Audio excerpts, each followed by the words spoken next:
They are quick wins to create momentum so that we destroy the country.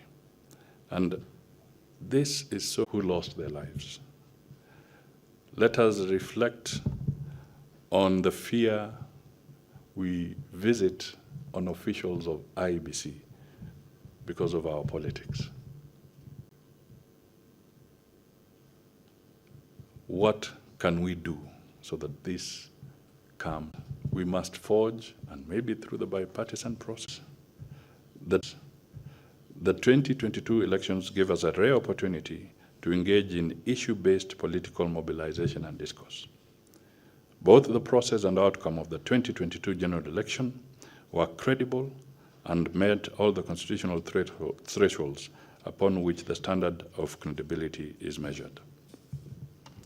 However, the specter of violence reared its ugly head again despite the Supreme Court exhaustive